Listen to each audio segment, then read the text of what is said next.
Hello and welcome back to another video from Average FPL. We're just going to do a bit of a bonus video today, and we're going to look at the Christmas time frame in FPL. We've just got a few points of advice on the screen there that we're just going to talk through, and hopefully will help you navigate through the Christmas fixtures. And some of you might not have had this in Fantasy League before, and it can get kind of hectic. So we're just going to, we'll start with point number one. So point number one is to be quick to react. So just to set out the Christmas time frame, it is where you will have, maybe two fixtures in a week. You might have four fixtures in 2 weeks, or three fixtures in 10 days, or something like that. And each fixture is usually a different game week. So there's not likely to be any double game weeks in the Christmas session. But what you need to do is be quick to react. And what we mean is that if a player is injured, or there's rearranged schedule or something like that, then you need to get them out or in of your team as quick as you can. So I did that this week with Ben Foster, because if you've got a player that is maybe injured, normally earlier in the season, they'll miss 1 or 2 weeks. Over Christmas, they could miss 3 or 4 game weeks just from a slight injury, because they might have to heal from the injury and then they're not quite ready to get back in.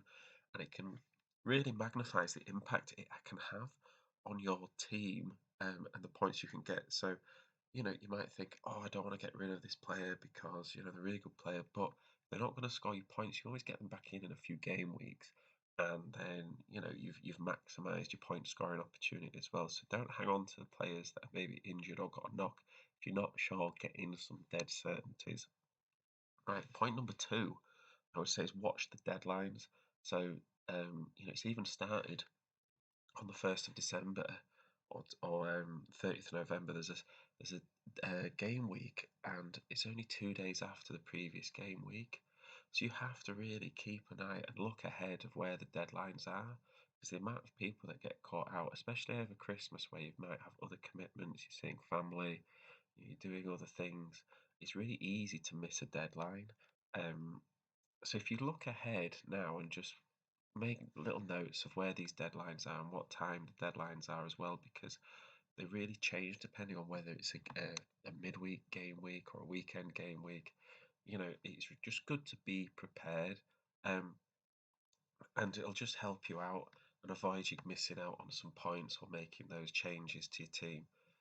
Point number three is have a deep bench. So when I say have a deep bench, I don't mean you don't really need your third bench player, but when there's so many games in a few days, you get players being rested, or they start on the bench and they come on for a point or something. And even players like your Salah, your Sons, you might have them in your team like I do, but there's always a chance that they can just get rested. It happens quite a bit. Say a team has an away game over Christmas, and it's right after another home game or something, and they just don't take the players, and you don't really know that until you see the team sheet. If you've got a good bench, i.e., you've got two players on your bench that can come in and possibly contribute, and that's really beneficial to having that. Um, so if you do that, you will cover yourselves. You won't have any issues in terms of players not playing. Point number four is to be informed. So keep up to date with the team news, any knocks, any players that are out. Listen to manager press conferences, watch other fantasy league videos, and just get as much data as you can on the latest team news going into um, each game week. Because if you get that and you're informed, you're less likely to get caught out. And just the final point, number five, be consistent. You will have bad game weeks in Fantasy League over Christmas. And if you get your head down and you get disappointed about it, you will, have another bad game week the following game week. But the good thing about Christmas is you don't have the time to sort of be disappointed if you've got a bad game week.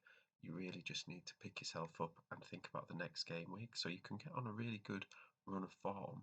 But when I say be consistent, it just means have that same approach regardless of what happens. Don't get too down, don't get too excited if you have a good game week, because it can all change in a few days. So yeah, hopefully that's helped you out. If you've got any ideas, just let me know. But yeah, thank you very much for listening, and I'll see you in the next one.